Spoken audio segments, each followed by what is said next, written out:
Black Friday, even though as the years go by and it seems like Christmas gifts and decorations keep getting put on retailer shelves earlier and earlier, you're definitely not seeing things when the Halloween candy gets replaced with stockings and fake Christmas trees. There is still one focal point that always officially kicks off the holiday season, and it's called Black Friday. Yeah, now we all know what Black Friday represents. You're getting the best product deals of the whole year in one crazy night, hopefully before 1,000 other people beat you to it. And they might beat you to it literally, with their fists. But that hasn't always been the case, and there's also a reason and tradition behind all the Black Friday mayhem. That's right, there's some history to this. Yeah. The actual term Black Friday dates back to the 1800s, where two guys, Jay Gould and James Fisk, tried to corner the gold market on the New York Stock Exchange. Their plan backfired when the US government flooded the market with $4 million worth of gold, which sent the value plummeting. This happened on Friday, September 24th, 1869, and due to the massive sudden crash in the market, it was dubbed Black Friday. And that was the first time the term had ever really been uttered in any kind of written down, kind of saved way. So this is the first time that, at least in this country, it was heard of. What does that have to do with smashing through the gates at your local mall? Nothing. Absolutely nothing. But we're getting there, yes. Don't worry, don't worry. Now is probably a good time to explain to you non-Americans what Thanksgiving is. It's a holiday here in the U.S. that falls on the fourth Thursday of November and commemorates a harvest feast held in the Plymouth colony in 1621.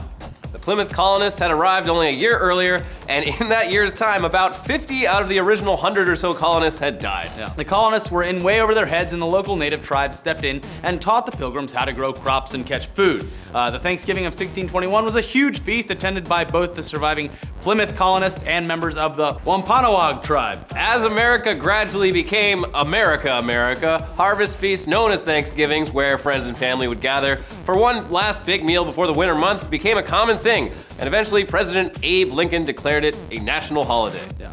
Now let's jump forward a few hundred years or so to the 1960s, or the good old days as my dad would say. Yeah, Black Friday reared its head again in 1961 after a newsletter in Philadelphia was released referring to the day after Thanksgiving as Black Friday for the first time. And back then it was a completely negative term. Not negative like, yeah, this guy died because he got trampled while everyone was trying to get a $20 Blu-ray player negative, but we'll get to that. We promise. It was still negative. Yeah, this was negative because all of the merchants in downtown Philadelphia at the time were completely slammed, and there was hectic traffic jams and accidents, and it became the norm for police officers to refer to the day after Thanksgiving as Black Friday. Now, the local merchants at the time didn't like that it had a negative connotation because the business was so good, so shortly after, a PR executive tried to change the name of the newfound holiday to Big Friday. But that sounded stupid. Yep, because it is. It continued its usage as a negative term for the next 20 years or so, commonly being referred to as a day of headache for police officers who, despite their best efforts, couldn't control the large crowds of shoppers. And this was before there were even, quote, doorbuster deals. What's a doorbuster? We'll get to it. When the 1980s came around, the term wavered a bit in its definition. Business owners were now using it to refer to their businesses being profitable thanks to Black Friday sales, and it represented the official kickoff of the holiday shopping season. Yeah, you see, before all these high-tech computers we have, like nowadays, people would keep track of finances using good old pen and paper. Sorry if we're losing anyone under 20 here. Back then, businesses would write down their losses with red ink, hence being in the red, and profits were written in black, aka being in the black. We're in the black. Yeah. So the term became a positive one for business owners as they could look forward to Black Friday as the time where their store would finally start to turn a profit thanks to the massive amount of consumers buying shit for Christmas. Yeah. Despite what a lot of people, including the news media, would have you believe, Black Friday didn't actually become the biggest shopping day of the year until 2003, when Black Friday was a term and concept that consumers were all well aware of, not just an industry term for the beginning of the holiday shopping season. Well, over the last 2 decades, Black Friday has gone from being a day of great shopping deals on a day when tons of people have nothing better to do than shop, to something people wait all night outdoors in the cold for, cranberry sauce and gravy still smeared across their faces. What the fuck happened there? Yeah, so I guess it's time to talk about doorbusters and what Black Friday has become and the clever marketing strategies behind it. The term doorbuster comes from the fact that only the first people into the store are able to actually acquire the deal, aka busting through the door. It was meant to be figuratively. Yeah.